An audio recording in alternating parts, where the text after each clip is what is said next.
Magandang gabi po sa ating lahat mga kapatid. Tayo po ay darako na po sa ating pong pulong panalangin at tayo magsimula sa pamamagitan ng pag-awit ng isang hymn. I greet thee whom my sure Redeemer art. Tayo po ay magsitayo.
Tayo po ay manalangin. Aming Diyos na nasa langit, tunay po ng aming pag-asa ay nasa inyo.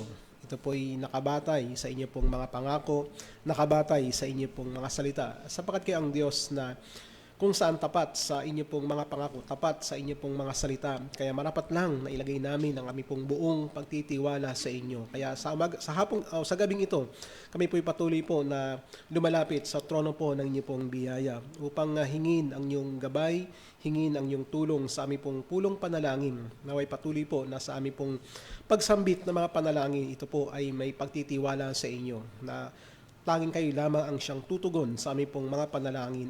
At higit sa lahat, sa aming pong panalangin, ito'y naway naaayon po sa inyo pong kalooban. At walang ibang kalooban ninyo kung di ito'y nahusulat sa inyo pong mga salita. Kaya ngayong gabi, sa aming pagbubulay na ipong mga salita, ay patuloy po na bigyan nyo kami ng kaunawaan sa mga salita mo upang sa ganun, sa aming panalangin, ay hindi ito nakasentro sa aming pong mga sarili o sa aming mga nagagawa, kundi ito'y nakasentro sa iyong kalooban, sapat ang salita mo ang siyang patuloy pong magbibigay sa amin ng nararapat na sasabihin namin. Kaya ngayong gabi, hiling namin inyo kaming samahan at gabayan naming tagapagturo sa mga oras na ito. Ito pong aming hiling sa ngalan po ni Jesus. Amen.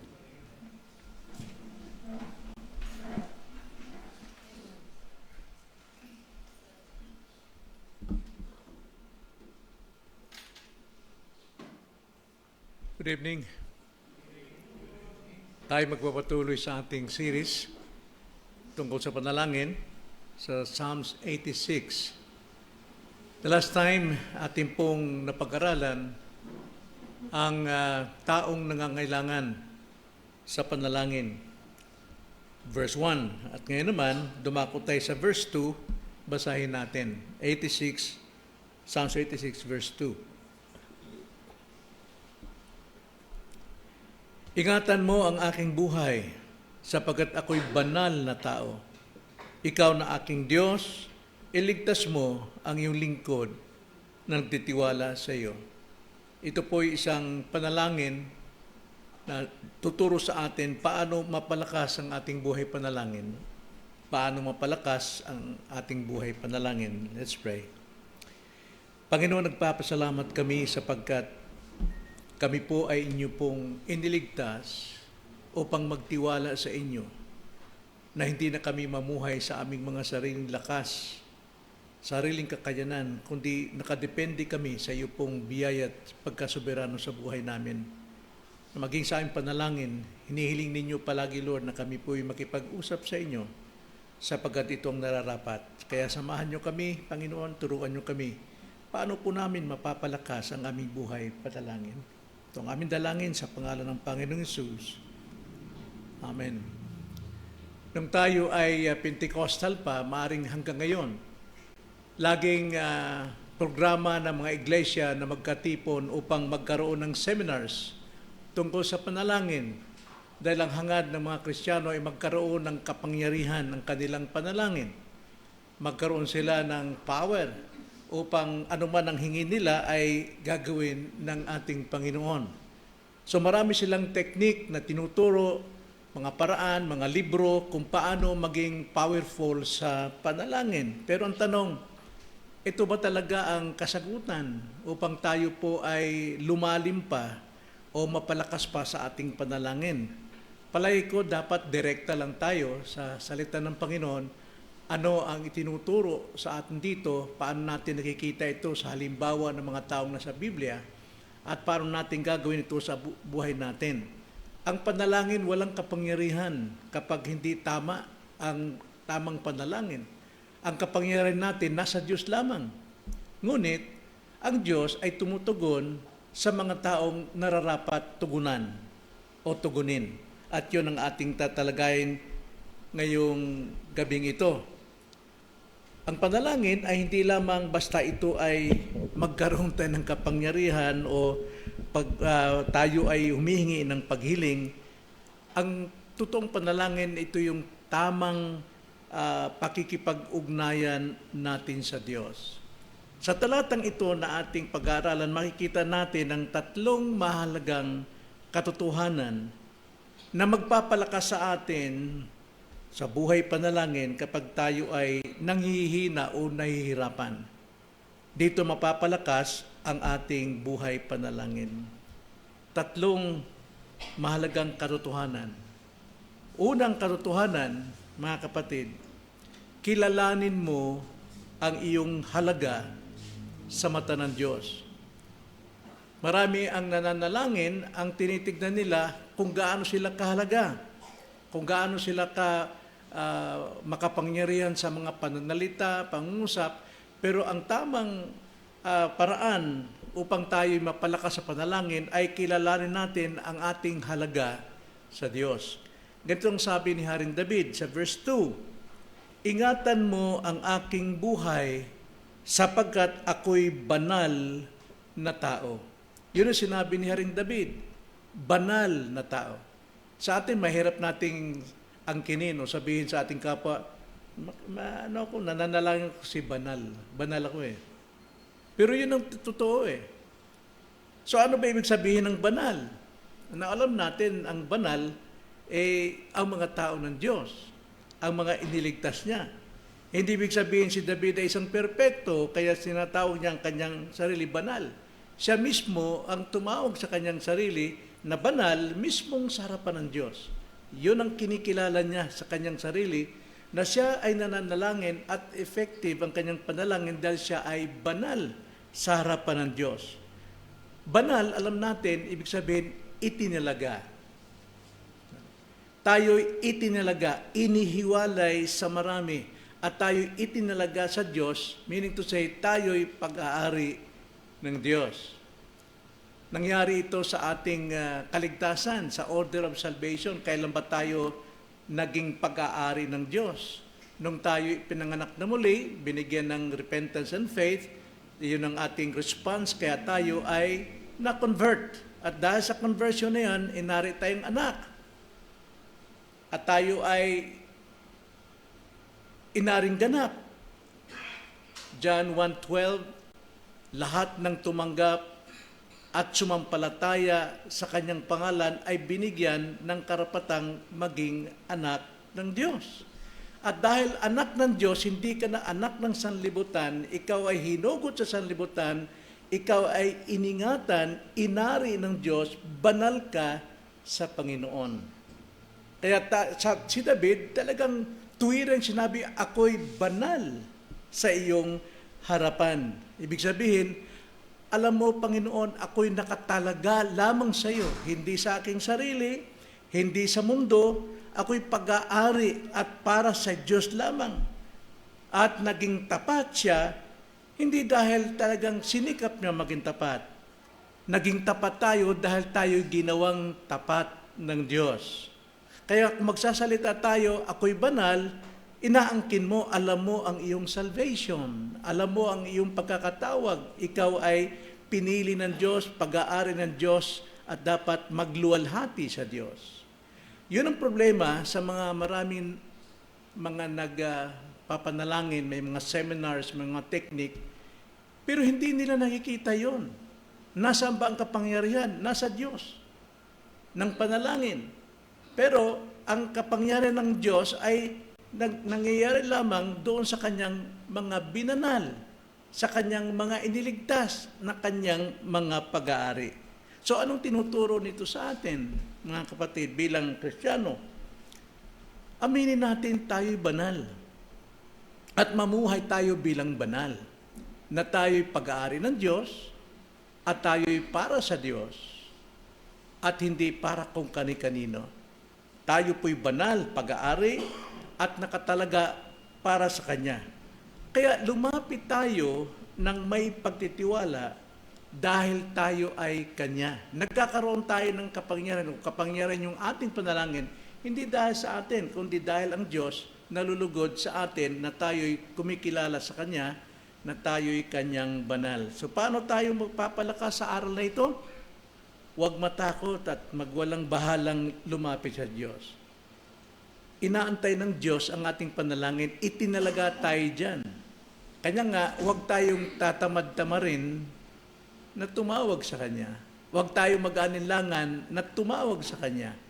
Tayo ay itinalaga para sa panalangin. Marami tayong nababasa sa Bible.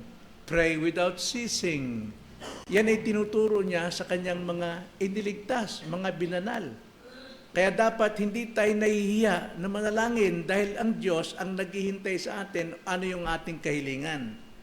Ang mali, kaya maraming mga seminars, maraming mga technique para wag silang mapahiya kung paano sila manalangin. Hindi kailangan dito magagandang mga salita. Ang kailangan dito yung pagiging tapat natin na tayo'y banal sa Diyos. Diyan tayo dapat lumakas at diyan dapat mapalakas ang ating buhay, panalangin. Mahalaga ka sa Panginoon at kailangan niya ang iyong tinig. Alam nyo, pagka isang mag-asawa, nagkaanak sila ng sanggol at 3 taon na hindi pa lumalabas ang boses, malulungkot sila. Pero kapag lumabas na ang unang dada, dakpo, talagang naglulundagan yung buong pamilya dahil narinig ang tinig ng sanggol na dada. Ganon din sa Diyos. Kung hindi tayo nananalangin dahil nahiya tayo, hindi natutuwa ang Diyos. Banal ka eh. Hinirang Kanya, itinalaga Kanya na laging makipag-usap sa iyong Ama. Di ba? Sabi nga sa Galatians chapter 4 verse 6. So, dahil tayo mga anak, isinugo ng Diyos Ama ang Espiritu ng Kanyang anak sa ating mga puso upang tayo makatawag ng Abba, Father. Kaya imposible sa mga kalalakihan na iniligtas ng Diyos na hindi nananalangin.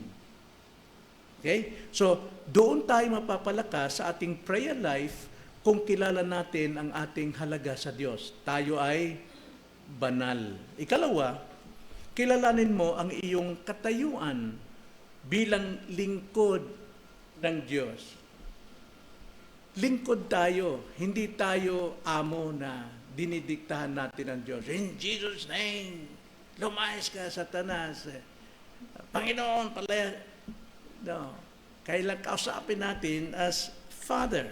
Ang sabi nga ni David dito sa ating teksto, Psalms 86 verse 2 sa B, basahin ko lang yung una, ingatan mo ang aking buhay sapagkat ako'y banal na tao.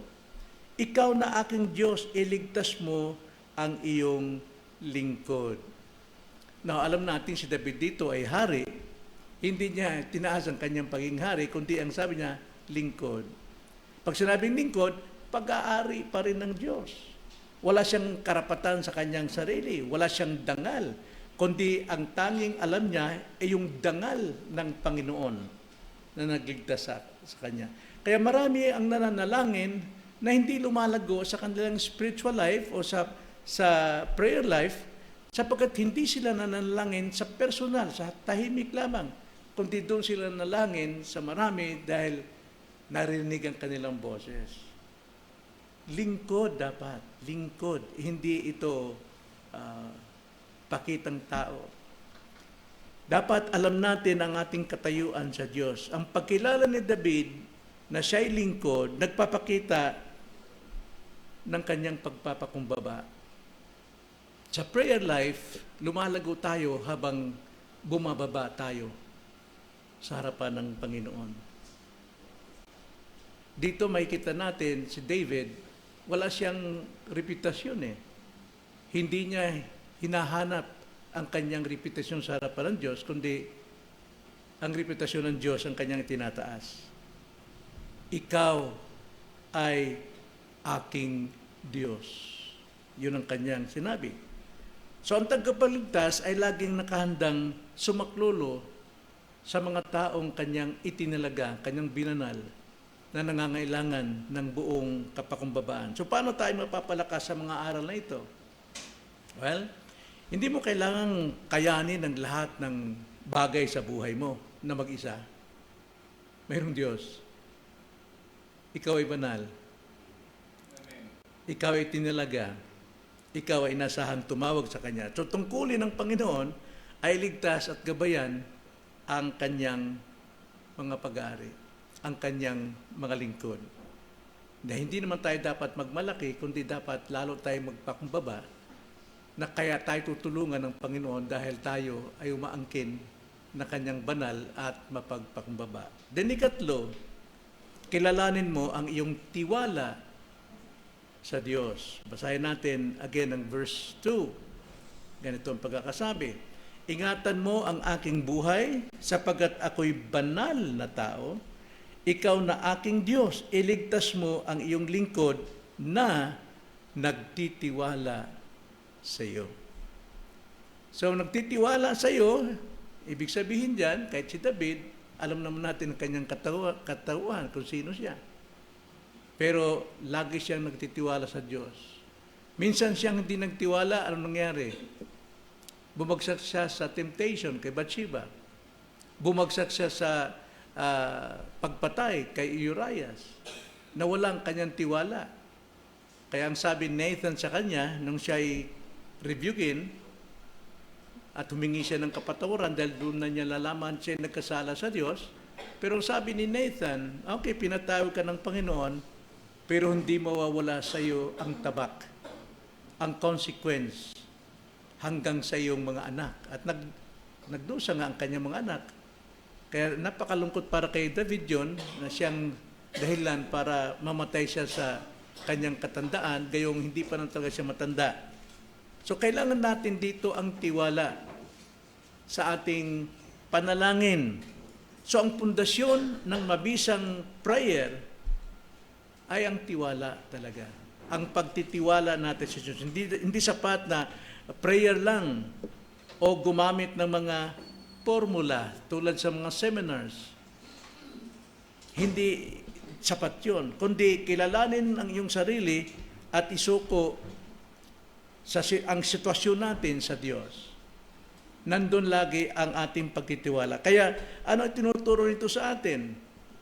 Panalangin ay isang pagpapahayag ng pagdepende sa Diyos. Nakadepende talaga tayo sa Diyos. Well, isang kamalian sa atin na dapat din nating ituwid. Kapag mayroon tayong problema, hindi tayo tumatakbo sa Diyos agad eh. Kung kani-kanino tayo tumatakbo. Well, kailangan din natin tumakbo sa tao, sa tulong ng tao. Ginagamit ng Diyos yan. Pero dapat unahin natin muna ang Diyos para magkaroon tayo ng tamang kaisipan, tamang desisyon. Dahil tayo, una, banal, at tayo ay nasa tamang katayuan, at ikatlo, dapat lang tayong magtiwala. Hindi tayo magtitiwala sa sarili nating kakayanan. Marami nagsasabi, pag-pray mo lang yan. Okay na yan. Manalangin ka na lang. Minsan sa atin, nagkakamali tayo magpayo sa mga taong alam natin hindi Kristiyano. Pero ang sasabihin natin, mag-pray ka lang. Problema mong yung mawawala. Tama ba yun? Hindi, dito pa lang eh. Ang sabi ni David eh, dinggin mo ko, sagutin mo ko dahil ako'y banal. Ang dinidinig ng Diyos ay yung may kaugnayan sa Kanya. Pero mas maganda kung pag-pray natin, alam mo, dapat isuko mo muna buhay mo sa Panginoon. Kilalanin mo siya para sa tuwing tatawag ka sa Kanya, eh meron kang katiyakan. Kapag tayo po'y pagod na sa ating problema, tandaan na ang iyong tiwala ay hindi nakasalalay sa iyong lakas, sa iyong paraan, sa iyong gimmick, kundi sa katapatan ng Diyos sa mga taong binanal niya. So, ang hamon natin sa gabing ito, mga kapatid, ang panalangin ay lumalakas kapag alam nating tayo ay iniingatan ng Diyos. Dahil pinanghawakan natin at tayo ay banal. Hindi banal sa ating pagsisikap, kundi banal sa ginawa ng Diyos sa atin. Iniingatan tayo. Ikalawa, tayo ay Kanyang mga lingkod. Doon po nagkakaroon ng kapangyarihan yung ating prayer dahil nakadepende tayo sa Diyos. At tumatayo tayo sa ating katayuan bilang anak ng Diyos. Kaya panghuli, dapat tayong nagtitiwala lagi sa Diyos. Minsan, kamalian natin, maging sa akin din. Nahuhuli ang Diyos sa pagtitiwala ko kundi nauna yung kaya kong magagawa. Pero alam naman natin, yung ating kayang magagawa ay may tulong, pero hindi yun ang solusyon. Ang Diyos ang may solusyon. Kaya karamihan, dahil sa ating mga sariling gawa, nabibigo tayo. Lumalala yung ating kalagayan. Dahil minsan nagtitiwala tayo sa ating mga resources. Kaya dapat lang unahin talaga natin ang Diyos bilang banal, bilang nasa katayuan, at bilang tayo may totoong tiwala sa Kanya. Kaya kung tayo ay pinanganaan ng loob ngayon, gamitin itong panalangin ni David. Ang sabi niya, Panginoon, ingatan mo ako, iligtas mo ako, dahil ako ay sa iyo at nagtitiwala sa iyo. Tayo manalangin.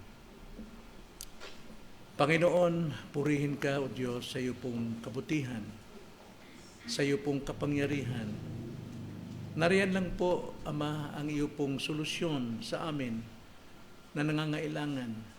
Ang mga salita ninyo'y nagtuturo sa amin ng personal. Hindi namin kailangan, Ama, ang mga paraan ng tao o kahusayan ng tao, kundi ang iyo pong kahusayan sa buhay namin na kailanman hindi nyo kami pinababayaan. Kaya nga lamang dapat kaming kumilala kung sino kami sa iyong mga mata, ano ang aming katayuan, at gaano kahalaga ang aming pagtitiwala sa inyo. Maraming salamat po itong aming dalangin sa pangalan ng Panginoong Hesus. Amen.